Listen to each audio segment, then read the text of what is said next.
Hi everyone, Wayne again from Free State Chopper. So as you'll see, as I'm about to tell you, today is the 18th of March. It's Tuesday. It's the second video I'm making for the day. Again, like I said yesterday, it just didn't work out, and we are starting things new. So the same principle as what's going on in the workshop, like on the maintenance side. This is This is Lila, my other best friend. Okay, she loves attention. Okay, so we're going to just give you a weekly update on the projects and what I'll be working on for that week. And then obviously when we make the next video, we'll show you how far I managed to get on those projects for the previous week and what I'll be working on for that week. Okay, so before we get going with that, I would like to make a video it's not really my thing, but I think it's very important for people to know that out there, and and I hope everyone takes it in the right context. Okay, so it is about quality of work, and I'm not comparing myself to anyone else out there, or my shop to anyone else out there, or the way anyone else does things, or compared to us. I'm just talking about the quality of work that people pay for. Okay, this is a bike that I bought a while back. It was painted. I was told it was restored, and I saw the paint wasn't too good, but when we stripped the paint off, it is, well, there's no other words for it, it's shocking. This is the front fender of this bike, and actually comes a bit closer here. This is now, after it's been paint stripped, you can see the condition of these fender skirts. The fender was joined here. You can see it is incredibly poorly done. This is a patch, obviously. It was brazed on and welded on and all kinds of things on, and it's unbelievable what's going on out there. I don't even know what to call this or how this was done. I will take this off and then I'll know more, but it is, yeah, so, and people sell bikes that have been restored, and under the paint, this is what you find, so what I'm trying to say is, okay, well, this is the rear fender, the flip up part of the rear fender to get the wheel out, to change the wheel. Look at that patch. Yeah, and the overall condition of it, it's just body fault, yeah. So what I'm trying to say is, if you're buying a restored bike, look out for the quality of the restoration, because that, at the end of the day, that's what you're paying for. The bike, and then how it was restored, unless it's a survivor bike. But yeah, so keep that in mind. All right, enough about that. Right, now to the projects, customer projects I'm busy on. Okay, this is obviously an old Chevrolet for a customer in East London, which I am busy refurbishing for him and fixing some problems that he had with the bike. Okay, so this bike, like many other bikes of this era, it's been everywhere. Anyway, so I've taken far too long on this bike, or I'm taking far too long on this bike, but I'm trying to change that now, which I'll speak about a bit later in the video.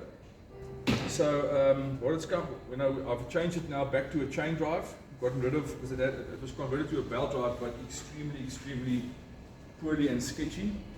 So we've recentered the wheel. Actually, you can come around this side. Actually, we've recentered the wheel, and we've taken it back, to a chain drive. Made some inserts here to help with adjustment of the chain. I'm going to be redoing the wiring. The bike has got STD dual plug heads. When the bike came to me, it only had single plug coil, had a single plug coil, so I've changed it now to dual plug head coil with a ignition to match.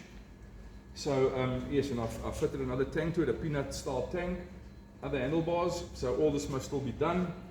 But if all goes well, it shouldn't take too long. Rebuilt the transmission to not a complete rebuild, but what was necessary on it. So hopefully by the end of April, this bike will be done. The tank is already done. The tank, done all the changes on the tank. It's been painted, ready to assemble. Okay. Then This is a bike that I'm building for a very, very good customer, a very patient customer. Thank you very much, Hendrik. In Pretoria. This bike is also very close to the end now.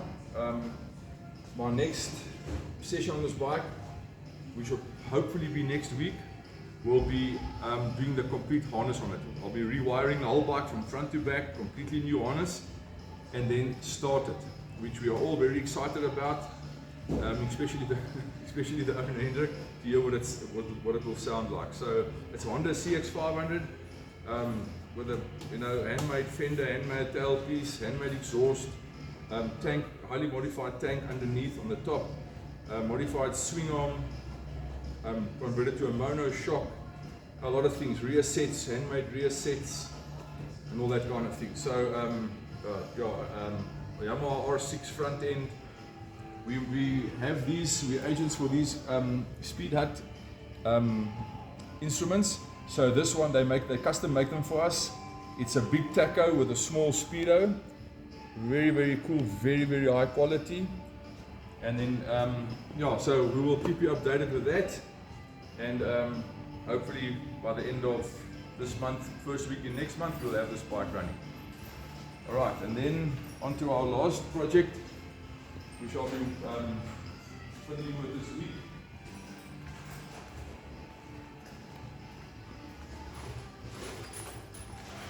Okay, this is the big boy here. Okay, so this is a 2007. This is a 2007 Dyna Street Bob, or was. So the only part of this bike that is Harley-Davidson at the moment is the swing arm and the frame. Basically every other thing on this bike has been changed or touched or modified in some way. So the tank is highly modified on the inside and on the outside. The dash panel has been modified to get the fuel gauge from the tank into the dash panel. And then I cut the bottom of this panel off to make it shorten it up. This is a handmade fender that was made here to fit this bike and so that you can sit and not slide off it when you ride. Okay, so alright, then the bike has full Öhlins suspension front and rear, Brembo brakes front and rear, and all these parts were fitted because of this. Okay, this is an SNS T143 engine. So that means it is a 143 cubic inch engine. Production, it's the biggest V-twin production engine made. It's the only one in Africa. It's rated at 180 horsepower and approximately 200 Newton meters of torque. So this is, in motorbike terms, motorcycle terms, V-twin terms, it is a monster. It is a monster. So the transmission, we have upgraded the transmission. So the transmission case is the Harley-Davidson case, but it has a full Baker Grudge box on the inside. And then the primary has been upgraded to a Evolution primary with a compensator eliminated to handle the power, and because the compensators do not last in this application. And then this is an exhaust I have built for this. It's just a pie cut exhaust. And the only reason why I pie cut it was because I needed certain radiuses and curves. That's why I pie cut it. So the rear exhaust is off at the moment. I'm busy machining stainless steel exhaust flanges, thin stainless steel exhaust flanges for this exhaust, just to help with the cooling a little. And then it's handmade stainless steel muffler made from 2 pieces of stainless steel sheet metal. Okay, so I will be working on this bike this week, and I'll be working on the CX500 this week and that shovel this week. In between, because I've got some work on the service side as well to do. And then as we go along, I'll talk more about each bike and what I'm doing and what has been done on those bikes to give more detail. So that's what's happening on the build side in the shop this week. Again, I really mean it. I thank everyone for watching and supporting us and sharing our stuff. We really appreciate it, and thanks for watching. Have a great day.